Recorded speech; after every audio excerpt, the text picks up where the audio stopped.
Okay, let's dive right into this. We are unpacking a genuinely chilling true account today, one that completely blurs the line between local folklore, unexplained paranormal phenomena, and the really dark depths of human psychology. We're exploring the legend of Dow Hill School in Kurseong, Darjeeling. Now, on the surface, this might just seem like a story about a typical high school reunion, but as we break down the sources in this explainer, you're going to see it's actually a century-old mystery filled with deep guilt, ultimate betrayal, and things that quite literally go bump in the night. Right out of the gate, look at this absolute non-negotiable rule. There is a road in Kurseong where venturing after 7 p.m. is an invitation to death. This isn't just some spooky campfire tale to scare kids. It's a hard, ingrained rule in the local culture of this beautiful, misty hill station. And the strict curfew? Well, it's the axis on which this entire terrifying narrative spins. Section 1, the 100-year celebration. A century of history. So this whole nightmare actually kicks off with a totally innocent catalyst. It's an email that reads, "Dear Akshat, we are thrilled to announce that our school is completing 100 years on the 20th of this month." Akshat is thrilled. He immediately picks up his phone and calls his childhood best friend, Kabir. Now, the crazy part? They haven't spoken in 10 years. They literally deleted each other's numbers. Kabir answers, "Yes, who is this?" but then instantly recognizes his friend's voice, laughing and admitting he was actually just thinking of calling, but couldn't find the number. Notice the massive physical distance they've put between themselves and their past. Akshat is a filmmaker working on a project in Mumbai, and Kabir is a banker all the way in New York. They agree to meet up in Darjeeling, take a few days off, and head back to their village. But it begs the question, why did they run so far away from this place to begin with? The moment they pull up to the school in Kurseong and pop the trunk to get their bags, the nostalgia is just overwhelming. Standing at the gates, looking at the old paintings on the walls and the photos of past principals, Akshat actually tears up. He's remembering the sounds of recess bells and kids running to the canteen. Kabir tries to keep it light, telling him, "Hey, that's the past, don't dwell on it, look at the great weather." Kabir even goes up to their old principal, Mr. Thapa, touches his feet out of respect, and cryptically thanks him, saying, "Thanks to your blessing, we could study here. Whatever happened, you ignored it and gave us a chance." Thapa just walks away in total silence. But the real shock hits when Thapa announces that because it's the summer holidays, there is a compulsory stay in their old allotted hostel rooms. Everyone else cheers, it's a massive celebration, but Akshat and Kabir, they are absolutely terrified.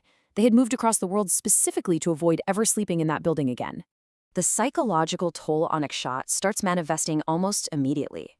As he wanders the halls, completely lost in his memories, he approaches a classroom. Inside, he vividly sees his old teacher giving a lesson to a single student. It's so real, he actually steps into the room. Suddenly, Kabir calls out from behind him, laughing, "Dude, snap out of it. Come back to reality." When Akshat turns back around to look at the classroom, it is completely abandoned. It's shut tight. No teacher, no student, just a phantom memory projecting itself into reality. Moving on to Section 2, the scary hostile night. Tension builds. So the tension really begins to ramp up here. It's around 1 a.m. and everyone is groaning because they just got an email mandating an 8 a.m. assembly. Their friend Mithun jokes, "Great, back to school routines already." Akshat and Kabir head to their room, staring at the 3 beds and the single study table they used to constantly fight over before exams. The atmosphere is incredibly heavy. They put on their night clothes and try to sleep. But at exactly 2:15 a.m., Kabir wakes up. Completely on edge, he grabs a lighter and heads to the isolated boys' bathroom to smoke a cigarette. He sits quietly on the toilet bowl, and honestly, it is the perfect, most terrifying setup. Out of nowhere, a voice echoes outside the bathroom stall. "Kabir!" He freezes, thinking it's just his imagination. Then, it happens again. Kabir nervously calls out, "Who is it?" And the voice replies, "Kabir, is that you, Akshat?" Kabir is paralyzed by sheer panic. His cigarette is burning down halfway, and he doesn't even have the courage to take a single puff. Terrified, he drops the cigarette into the bowl and flushes it. He stands on the toilet seat to peek over the door. Nothing. He steps down and checks under the gap for feet. Still absolutely nothing. He desperately tries to convince himself it's just his mind playing tricks on him. But here is where the psychological dread drops us straight into physical horror. Kabir finally gathers the courage to push that bathroom door open. And right there, standing silently just inches away from him, is a dead body. We don't even get to see his immediate reaction because the narrative sharply cuts to the next morning, leaving us just sitting with that horrifying image. Let's move to Section 3, Journey to Death Road, the Forest Football Ground. The nightmare now shifts from the hostel into the forest. The next morning at assembly, Kabir is completely missing, nowhere to be found. Akshat is freaking out and asks Principal Thapa if he remembers them. Thapa coldly replies, "How could I forget you two?" and just leaves. Things escalate further when their friend Yash suggests the group visit the forest football ground. The entire group falls dead silent, and Akshat literally breaks out in a cold sweat. To understand why, you have to look at the local lore. Kurseong has two notorious spots, the Dow Hill School itself and a terrifying adjacent forest path known as Death Road. The absolute unbreakable rule here: you never ever venture into that forest after 7 p.m. But checking his watch, Yash points out it's only 4 p.m. So, caving to peer pressure, the group, including a very reluctant Akshat, agrees to go.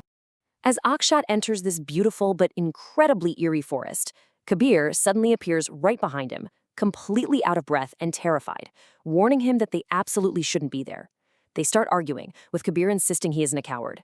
Suddenly, a piercing scream rips through the trees. They rush forward and find Yash sitting on the ground, hyperventilating. Through his panic, Yash says he just saw a headless body staring at them from the bushes.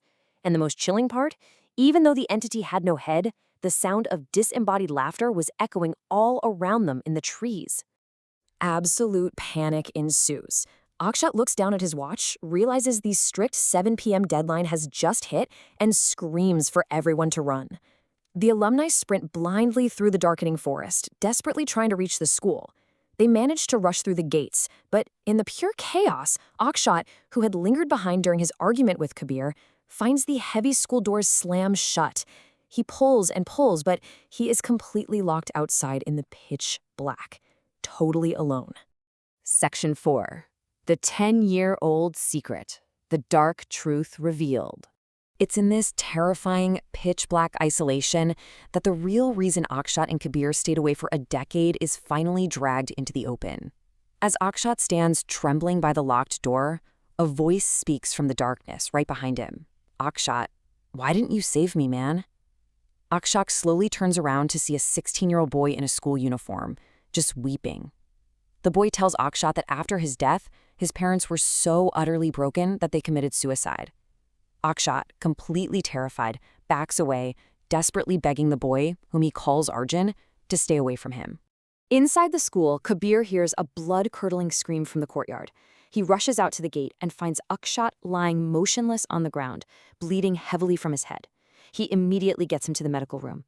When Akshat finally regains consciousness after getting stitched up, Principal Thapa and a few friends are standing there. Akshat, completely enraged and shaking with fear, yells at the principal, claiming that his Arjun did this to him. And instantly, the entire room goes dead silent. So let's trace this timeline to see how the guilt built up, because Principal Thapa finally lays bare exactly what happened 10 years ago.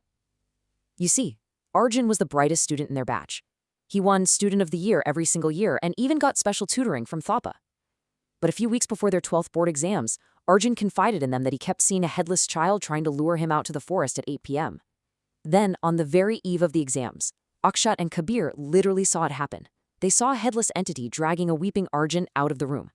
Arjun screamed for their help, but Akshat and Kabir, they thought it was just a trick to distract them from studying. They completely ignored his cries. The next day, they casually brought it up in the canteen, only to find out that the school staff had just discovered Arjun's severed head at Death Road and his body at the football ground. Ask yourself this question. Have you ever ignored a friend's cry for help just for your own selfish ambition? Because this is the absolute crux of the horror here. Arjun was their third roommate. He was their best friend.